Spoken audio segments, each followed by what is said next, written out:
अस्सलामुअलैकुम, नमस्ते, सत श्री अकाल एंड जय श्री राम। कैसे हैं आप लोग? आई होप आप लोग बिल्कुल ठीक होंगे और मैं भी बिल्कुल ठीक हूँ।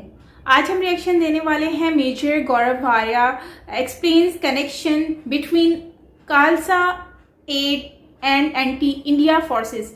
खालसा मेरे ख्याल से मैंने गलत बोला है, खालसा है, कुछ इस तरह से होगा।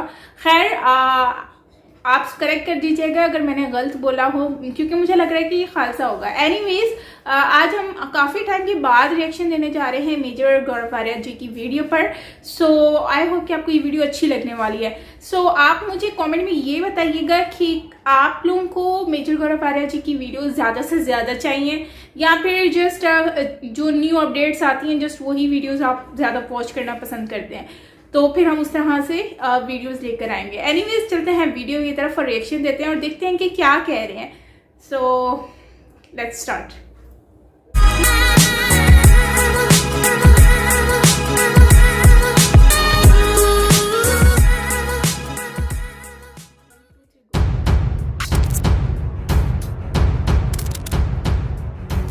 पाकिस्तान के मिनिस्टर चौधरी फवाद हुसैन कमेंट कर रहे हैं, पाकिस्तान तहरीक इंसाफ का ऑफिशियल ट्विटर हैंडल जो इमरान खान की पार्टी है, जो इख्तिदार में है, जो पावर में है पार्टी, वो कह रही है कि साहब आपने क्यों अरेस्ट कर लिया ये सब। तो ये आप पीछे देखें कि कौन कौन लोग हैं इनके साथ। हिंदू सिख के बीच में दरार डालने की जो खालिस्तानियों ने कोशिश करी है, पिछले 3-4 साल से कोशिश करी है, इसके पहले ये इतने एक्टिव नहीं थे। हम लोग क्यों अलाउ करते हैं इन सबको? ये जैजी भी अंदर कैसे आया इंडिया के, जो भारत के खिलाफ बोलता है? भाई वीजा आप कंट्रोल नहीं कर सकते तो फिर क्या फायदा? अगर आप वीजा कंट्रोल नहीं कर सकते तो ये रवि सिंह आया, 15 दिन जहर फैला के चला गया, आपने कंट्रोल नहीं करा, उसको वीजा ही नहीं देते, इमिग्रेशन में रोक के रखते हैं, 2 थप्पड़ मारते, 1 लात मारते, निकालते साले को देश के बाहर। ये धंधे हैं ये रवि सिंह खालसा एड के। ये खालसा एड वाला जो रवि सिंह है, इसका पैसा लिया, उसको व्हाइट से ब्लैक में करा, ब्लैक में व्हाइट में करा। ये पैसे घुमाते हैं, ये लोग पैसे घुमाते हैं, इसलिए इन्होंने धंधे खोल रखे हैं। कहाँ है वो खालिस्तानी? मैं जानना चाहता हूँ, कहाँ है वो 26 जनवरी वाले जो भिंडरा वाले के पोस्टर लेके भाग रहे थे? मैं सारे किसान भाइयों के लिए नहीं बोल रहा, मैं खालिस्तानियों के लिए बोल रहा हूँ। वो कहाँ है बताइए ना। बड़े बड़े वहाँ पे डिफेंस एनालिस्ट पाकिस्तान के, they have stabbed India through the heart. कहाँ गया वो स्टैब, कहाँ गया वो चाकू? भाग गए। क्यों भागे? क्योंकि उनके अब्बा जान जो है पाकिस्तान आर्मी, वो भी ऐसी है। पाकिस्तानी आर्मी भी 1971 में भाग गई थी। शाहीन बाग अचानक खत्म हो जाता है, सिंगू बॉर्डर अचानक खत्म हो जाता है, यूपी गेट गाजीपुर बॉर्डर जिसको कहते हैं, वो अचानक खत्म हो जाता है। क्यों? मीडिया हट गया वहां से। जिस दिन सरकार ये बोलती कि मीडिया इसको कवर नहीं करेगी, वो प्रोटेस्ट अपने आप वहीं पर खत्म हो जाएगा, क्योंकि ये है ही नहीं है। ये इनऑर्गेनिक प्रोटेस्ट है, ये ऑर्गेनिक है नहीं, ये सिंथेटिकली मैन्युफैक्चर्ड है। ये हमें पढ़ना नहीं है कानून, बस वापस जाएंगे। हमें कोई लेना देना नहीं कानून में क्या लिखा है, बस वापस जाएंगे। अब क्या हुआ? सरकार ने बोल दिया कि नहीं जाएंगे वापस। जब बोल दिया सरकार ने एक बार सख्ती से नहीं जाएंगे वापस, तो जो प्रोटेस्ट कर रहे थे वो वापस चले गए। सिर्फ टूल किट की बात नहीं है, इसमें खालिस्तानी शामिल है, इसमें पाकिस्तानी शामिल है, इसमें हर किस्म के लोग शामिल हैं, और उद्देश्य सिर्फ एक है, किस तरीके से हर समय भारत को अंदर से कमजोर करा जाए, क्योंकि भारत से बाहर से ही कुछ कर नहीं सकते, इसलिए अंदर से कमजोर करने की साजिश है। दोस्तों नमस्कार, आप देख रहे हैं डिफेंसिव ऑफेंस। लाइक करिए, सब्सक्राइब करिए, बेल आइकन दबाइए, ताकि फौरी तौर पे सबसे पहले नोटिफिकेशंस आपके पास पहुंचे। दोस्तों हाल फिलहाल में बात हुई थी ये टूल किट जो केस चल रहा है ग्रेटा थनबर्ग और दिशा रवि के बारे में, जिसको अरेस्ट करा तो काफ़ी लोगों ने हो हल्ला करा कि साहब 21-22 साल की लड़की है और उसको अरेस्ट कर लिया, और सरकार डर गई 21-22 साल की लड़की से। 21-22 साल की हो गई तो क्या हुआ? जब निर्भय का वो बड़ा हीनियस क्राइम, जो बड़ा वो कांड हुआ था बहुत बुरा, उसमें भी तो एक रेपिस्ट था 17 साल का। तब इन्हीं लोगों ने जो दिशा रवि के पीछे खड़े हैं, इन्होंने बोला था साहब उसको क्यों, उसका तो क्राइम इतना हीनियस है, इतना जघन अपराध है कि उसको टांगो फांसी। तो मैं भी उनको सपोर्ट कर रहा था उस वक्त, मैं आज भी सपोर्ट करता हूँ। जिसने रेप करा है उसकी कोई भी उम्र हो, if he is old enough to rape, he is old enough to die, end of story. लेकिन जो ट्रीजन का मामला है, ये भी उसी लेवल पे जाता है, ये जो गद्दारी का मामला है। और ये कौन लोग हैं, मुझे एक बात समझ में नहीं आती, जो कहते हैं I am a climate activist. बेटा आप अपना ग्रेजुएशन कंप्लीट करो, आप पढ़ाई वढ़ाई करो, make your parents proud, make your country proud. ये कोई प्रोफेशन होता है एक्टिविस्ट? इसीलिए आप देखिए हर जगह आपको वही चेहरे दिखेंगे, वही प्रशांत भूषण आपको दिखेगा, वही योगेंद्र यादव, वही बिल्किस दादी। ये कहीं पर भी आप देखिए, कहीं पर भी प्रोटेस्ट होगा, कहीं पर भी एहतजाज होगा, यही 4-5-6 चेहरे आपको वहां पे दिख जाएंगे। अपनी दुकान वहां पे, अपनी रेहड़ी लगा लेते हैं, वहां पे माल बेचते हैं, फिर अचानक गायब हो जाते हैं। तो मैं आपको दो तीन बातें बताना चाहता हूं, लेकिन सबसे पहले विदेश चलते हैं जरा। विदेश में हो क्या रहा है? जो पूरा कहते हैं ना कि खालिस्तानी स्पॉन्सर्ड है, और इसमें चाइना का भी हाथ है, इसमें पाकिस्तान का भी हाथ है। पाकिस्तान के इतने पैसे नहीं रहे तो चाइना पाकिस्तान को कंडुइट बना के ये सब काम करवाता है। ये क्यों होता है? ये कैसे होता है? जिनको प्रधानमंत्री जी ने बोला था ना आंदोलन जीवी, ये इनका कॉन्स्ट्रक्ट क्या है? तो पहले चलते हैं खालिस्तान की जो बात करते हैं उनके पास। रवि सिंह चलाते हैं एक ऑर्गेनाइजेशन जिसका नाम है खालसा एड, और बड़ी उन्होंने वाई लूटी है साहब। यहाँ पे खाना खिलाया, वहाँ पे खाना खिलाया। ये इंडिया में आए थे, फार्मर प्रोटेस्ट जब हुई थी, किसान आंदोलन जब चल रहा था, ये आए थे, ठीक है। इनके पास फेरा का सर्टिफिकेशन है नहीं, फिर भी इनको अनुमति दी गई कि आप भारत में आएँ और पैसा इकट्ठा करें। इन्होंने पैसा इकट्ठा करा, 15 दिन भारत में आए, खूब इन्होंने प्रोटेस्ट में हिस्सा लिया और ये वापस चले गए यहाँ पे जहर फैला के। क्यों ऐसा करा इन्होंने इसलिए करा क्योंकि इनको पता था कि इनको कोई रोकने वाला नहीं है। क्योंकि हम लोग ना बहुत कंसर्न्ड हैं कि वॉशिंगटन पोस्ट हमारे बारे में क्या कहेगा, हमारे बारे में न्यूयॉर्क टाइम्स क्या कहेगा। जो गोरा पत्रकार है with blonde hair and blue eyes, वो हमारे बारे में क्या कहेगा। तो we are very very aware of this. हमें बड़ा थोड़ा सा ऐसा लगता है कि यार अंग्रेज हमारे बारे में सही बोले। अंग्रेज ने अगर हमारे बारे में एक पैट ऑन द बैक दे दिया कि गुड बॉय, तो हम लोग फिर खुश हो जाते हैं, फिर हमारी बाँचें खिल जाती हैं। खैर, वो लोग आए, उन लोगों ने काम करा और ये वापस चले गए। और जितने भी बाहर ये सेलिब्रिटीज़ हैं जो खालिस्तानी माइंडसेट के हैं, जैजी बी, राइट, और हार्डकोर, और भी हैं कई जो पंजाबी रैपर्स और सिंगर्स हैं।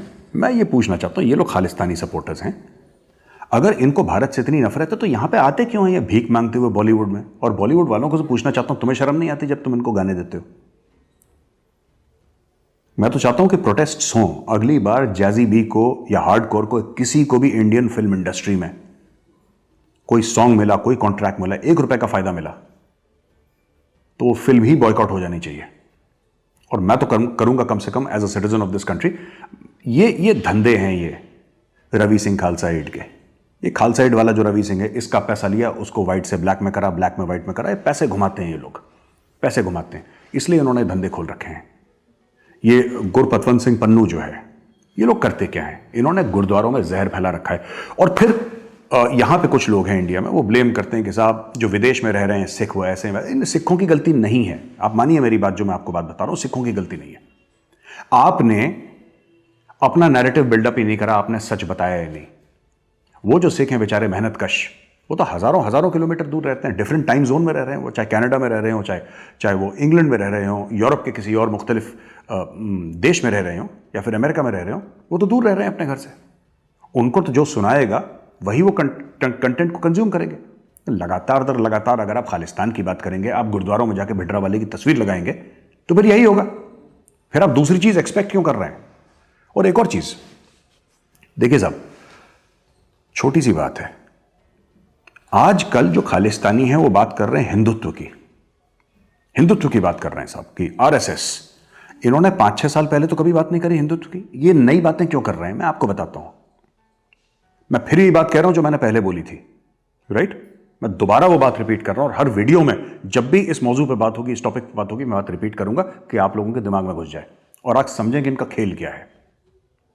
अब आप देखिए, भारत का बंटवारा किसके अंडर हुआ था? कांग्रेस पार्टी।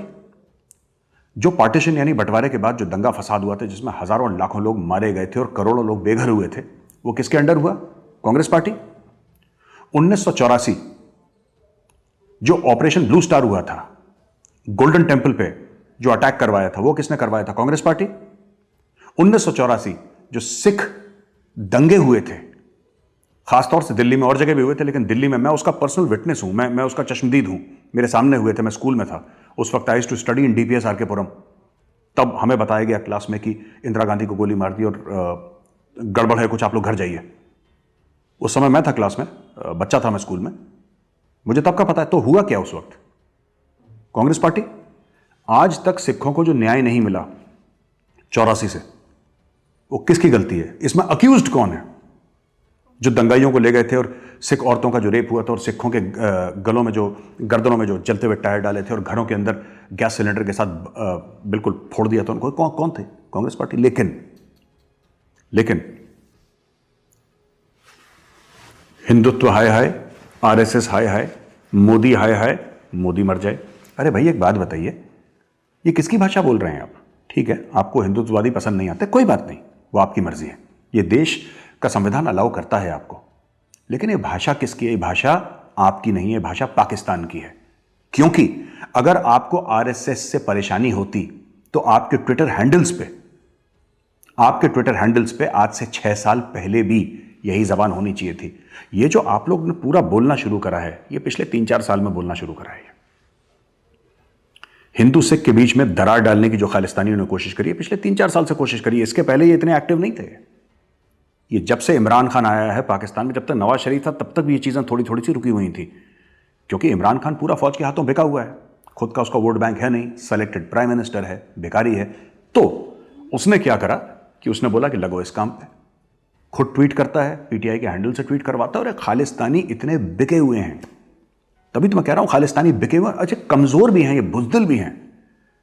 इन्होंने कोशिश करी पूरी कि लाल किले पे तोड़फोड़ करें और तिरंगे का अपमान करें और ये सब करें, तो इनको बड़ा मजा आया। दिल्ली पुलिस ने चलाया डंडा, सारे के सारे भाग गए। कहां है वो खालिस्तानी? मैं जानना चाहता हूं, कहां है वो 26 जनवरी वाले जो भिंडरा वाले के पोस्टर लेके भाग रहे थे? मैं सारे किसान भाइयों के लिए नहीं बोल रहा, मैं खालिस्तानियों के लिए बोल रहा हूं। वो कहां है बताइए ना। बड़े बड़े वहां पे डिफेंस एनालिस्ट पाकिस्तान के, they have stabbed India through the heart. कहां गया वो स्टैब, कहां गया वो चाकू? भाग गए। क्यों भागे? क्योंकि उनके अब्बा जान जो है पाकिस्तान आर्मी, वो भी ऐसी है। पाकिस्तानी आर्मी भी 1971 में भाग गई थी। तो बेटा बाप से ही तो सीखता है। बाप अगर बुजदिल हो तो बेटा कहां से शूरवीर हो जाएगा यार? बेटा कहां से बहादुर हो जाएगा? बेटा भी वैसे ही बुजदिल निकलेगा। तो जैसी पाकिस्तान वैसे उनके बच्चे खालिस्तान, सेम चीज है। पाकिस्तान और खालिस्तान का मतलब भी एक ही, आप देख लीजिएगा। पाकिस्तान मतलब land of the pure. Pakistan का जो मतलब है लैंड ऑफ द प्योर, पाक यानी प्योर, स्वच्छ, साफ, प्योर। और खालिस्तान मतलब खालिस, प्योर। पाकिस्तान और खालिस्तान का मतलब ही एक ही है। तो ये एक चीज आप समझ लीजिए। दूसरी चीज, चाइना सामने खुद नहीं आता। ये टुच्ची हरकतें चीन नहीं करता। चीन कहता है कि टुच्ची हरकतें उसी को दो जो टुच्चे हों। तो पाकिस्तान को उसने आउटसोर्स कर रखा, थोड़े बहुत पैसे दे दिए, 1000 करोड़। पाकिस्तानी जर्नलों ने 500 करोड़ खुद अपनी जेब में डाले, 500 करोड़ प्रोटेस्ट में लगा दी। ये उनका बिजनेस मॉडल है, हर जगह यही करते हैं। तो हुआ ये कि इन्होंने पैसा वैसा डाला और इंडिया में ये सब चीज़ें फैलाने की कोशिश करी। और ये गलती किसकी है? गलती हमारी है। हम लोग दोष न देना दूसरे लोगों को कि तुम गद्दार हो, इनके ऊपर सेडिशन लगाओ, 124 लगाओ इनके ऊपर, ये करो वो करो। ये सब बेकार की बातें हैं। आप जब खुद कमज़ोर हैं तो ये लोग आपके साथ करेंगे। ये क्यों नहीं करते हिम्मत चीन के खिलाफ करने की?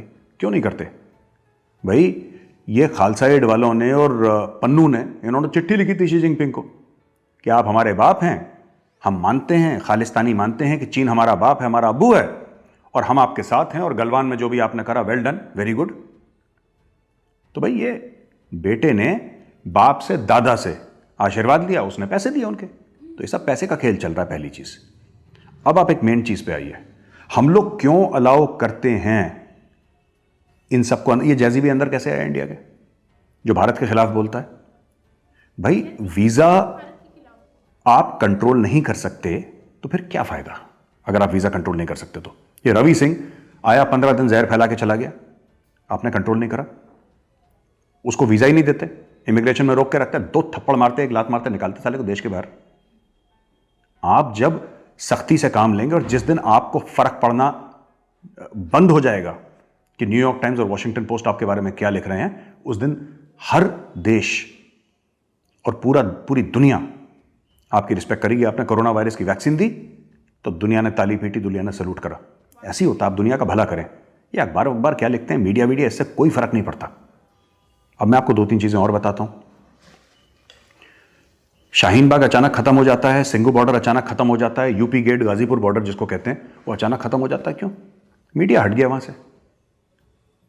तो the intensity of any protest is directly proportional to the number of TV cameras covering it. The intensity of any protest is directly proportional to the number of TV cameras covering it. ये आप बात note कर लीजिए। जिस दिन media हट गया, ये सब प्रोटेस्ट काहे के लिए होते हैं? मीडिया के लिए तो होते हैं।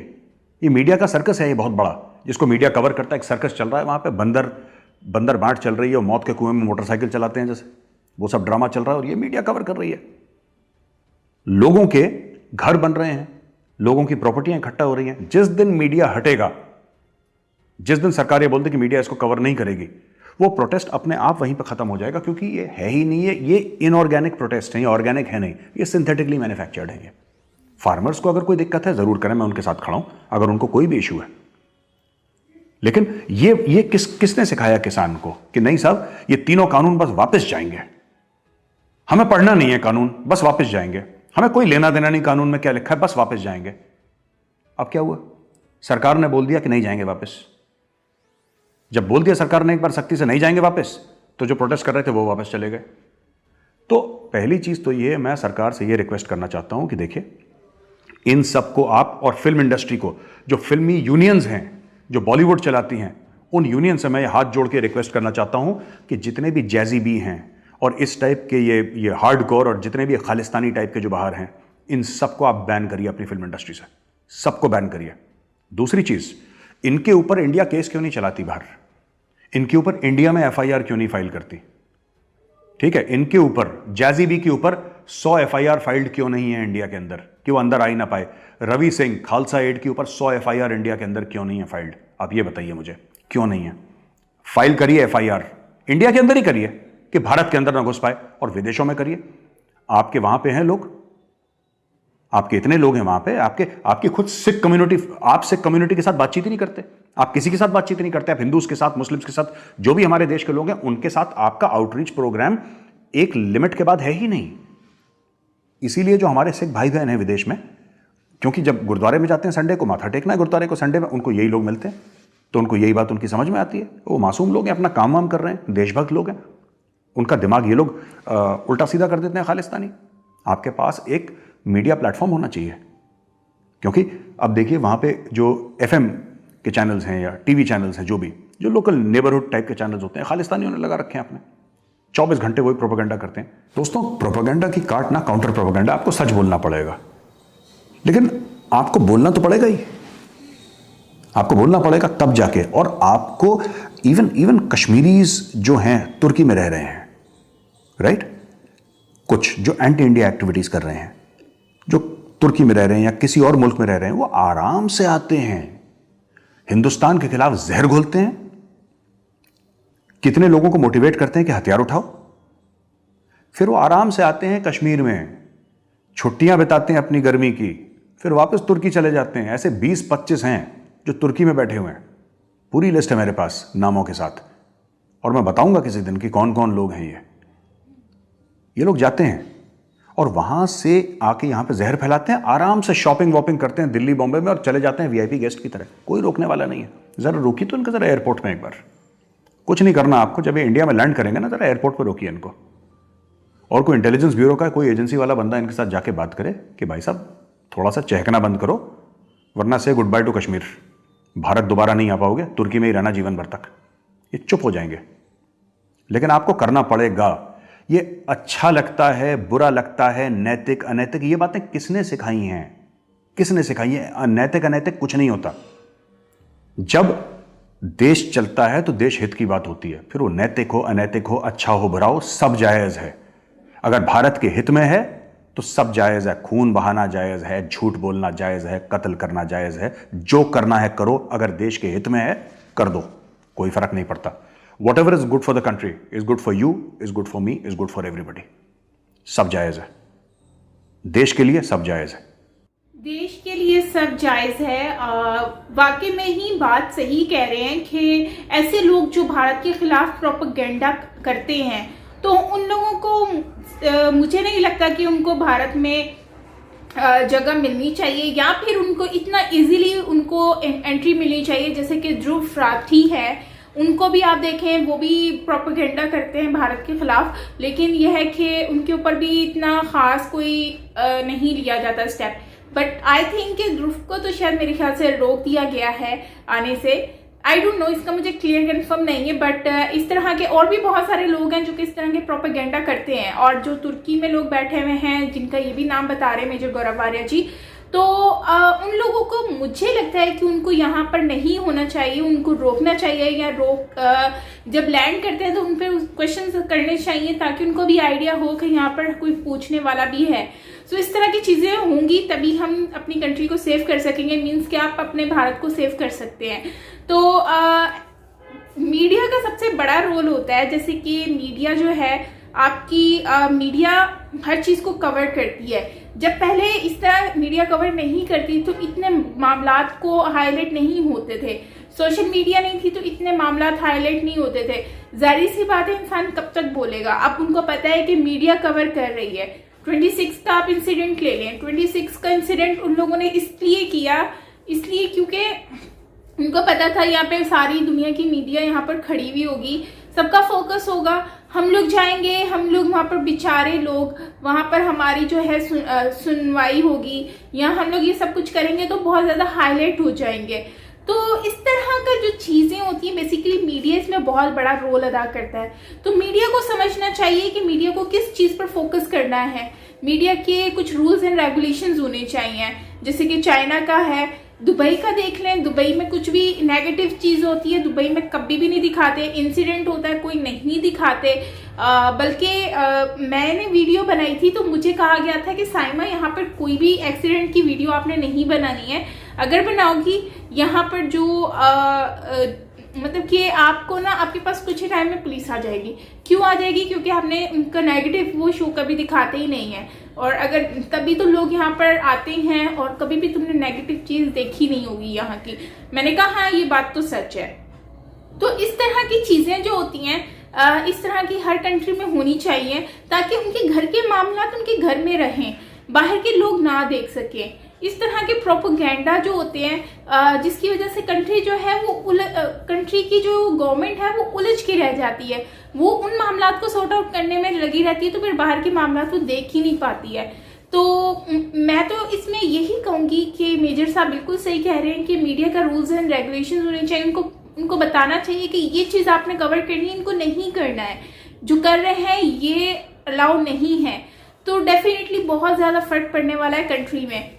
आजकल मीडिया, मैं तो कहती हूँ, बहुत ही फजूल के टॉपिक्स जो है उनको हाईलाइट करना शुरू हो जाती है।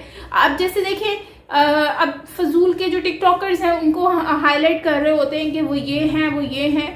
यार ना उनमें कोई टैलेंट होता है ना ही उनमें कोई चीज़ होती है, बस उनको पता नहीं किस चीज़ पे उन्होंने इतना हाईलाइट किया हुआ है।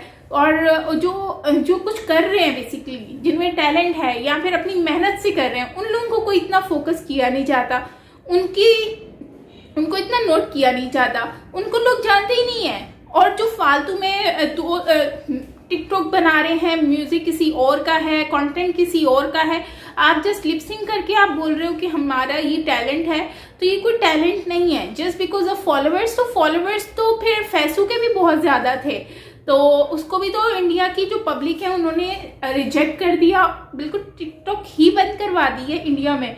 तो मैं यही कहूँगी कि यार ये कोई अच्छी चीज़ नहीं है कि मीडिया फजूल में ही कोई भी टॉपिक उठाकर उस पर वीडियो बनाना शुरू हो जाए, रिकॉर्डिंग करे और अपनी पब्लिक को दिखाए।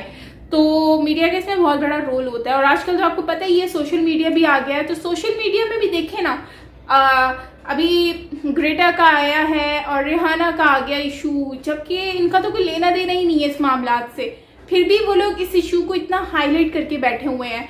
और इस हाईलाइट करने से मुझे एक और चीज़ याद आई है कि स्टार्टिंग में इन्होंने एक लड़के का इशू हाईलाइट किया था कि लड़का जो है वो 17 साल का था, तो उसके बारे में बता रहे थे कि लोग ये कह रहे थे कि 17 का है तो इसको फांसी नहीं होनी चाहिए, फांसी भले 17 का जितना भी है लेकिन इसको फांसी होनी चाहिए। तो मुझे उस न्यूज़ का आइडिया नहीं है, बट आप मुझे ज़रूर बताइएगा कि उसका एंड क्या हुआ था उस बच्चे का जो 17 ईयर्स ओल्ड था। और नो डाउट जो गलती है वो गलती है, जिसने गलती की है और उसको सज़ा मिलनी चाहिए। एज की वजह से अगर हम छोड़ देंगे तो वो आने वाले वक्त में फिर वो हमें उससे वही दोबारा वो गलती दोहराएगा, तो सज़ा मिलनी ज़रूरी होती है। तो खैर मुझे उस बच्चे का ज़रूर बताइएगा, मैं जानना चाहूँगी कि उसका एंड क्या हुआ था। और बाकी यही है कि भले कुछ भी हो, सज़ा मिलनी चाहिए जिसने गलती की है। और बाकी ये जो पाकिस्तान का बेटा खालिस्तान बताया जा रहा है, तो इट वाज वेरी फ़नी, मुझे तो थोड़ा फ़नी लगा, बट ये है कि सही है यार। खालिस्तान का पाकिस्तान वैसे बहुत ज़्यादा उसको सपोर्ट भी करता है, जहाँ तक मैंने देखा है खालिस्तान को। लेकिन ये है कि यार ये जो जेसीपी है, जेसीपी भी मतलब जो खालिस्तान है उसको सपोर्ट कर रहा है, वो भारत के अगेंस्ट है, मुझे ये भी पता चला है। लेकिन अनफॉर्चुनेटली ये लोग रहते भी वहीं पर हैं और प्रोपेगेंडा भी वहीं पे उठा के बैठे हुए हैं।